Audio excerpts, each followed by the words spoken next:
IPL లో most successful team గా ఉంది చెన్నై సూపర్ కింగ్స్. అలాగే టైటిల్స్ గెలవకపోయినా భారీ ఫ్యాన్ బేస్ తో ఐపీఎల్ లో నెంబర్ 1 టీమ్ గా ఉంది రాయల్ ఛాలెంజర్స్ బెంగళూరు. అయితే తాజాగా చెన్నై సూపర్ కింగ్స్ కు చెందిన స్టార్ ప్లేయర్ కారణంగా ఆర్సీబీకి ఏకంగా 30 లక్షల నష్టం జరిగింది. అదెలా తెలుసుకోవాలంటే ఈ వీడియో పూర్తిగా చూడండి. Team India young opener Ruturaj Gaikwad Chennai super kings టీంలో కీ ప్లేయర్ అన్న విషయం తెలిసిందే.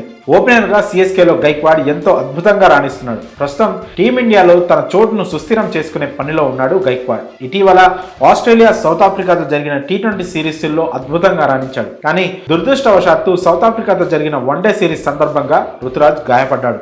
తొలి 2 వన్డేలు ఆడిన గైక్వాడ్ రెండో వన్డేలో చేతివేలికి గాయం కావడంతో మూడో వన్డేకు దూరమయ్యాడు. దీంతో రుతురాజ్ స్థానంలో మరో యంగ్ ప్లేయర్ రజత్ పటిదార్ టీమిండియాలోకి ఎంట్రీ ఇచ్చాడు.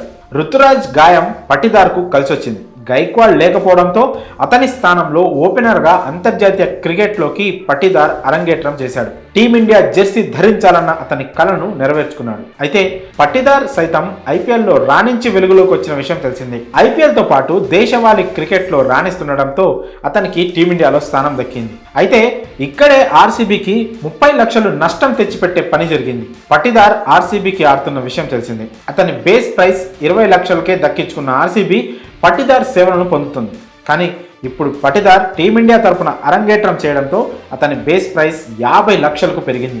ఏ ఆటగాడైనా సరే టీమిండియా తరపున ఆడితే అతనికి కనీస ధర 50 లక్షలు చెల్లించాల్సిందే. ఆ లెక్కన మొన్నటి వరకు పటిదార్కు 20 లక్షలు చెల్లిస్తూ వస్తున్న ఆర్సీబీ రాబోయే సీజన్ నుంచి 50 లక్షలు చెల్లించాల్సిందే. ఇలా రుతురాజ్ గాయం ఆర్సీబీకి 30 లక్షల ఖర్చు పెంచింది. రుతురాజ్ గాయపడకుండా ఉండుంటే పటిదార్కు టీమిండియా తరపున ఆడే అవకాశం వచ్చి ఉండేది కాదు కదా. అలా గైక్వాడ్ గాయం పటిదార్కు డబుల్ ధమాకాలా పనిచేసింది. ఇటు టీమిండియా తరపున ఆడే అవకాశంతో పాటు ఐపీఎల్ బేస్ ప్రైజ్ను పెంచేసింది. మరి ఈ విషయంలో మీ అభిప్రాయాలను కామెంట్స్ రూపంలో తెలియజేయండి.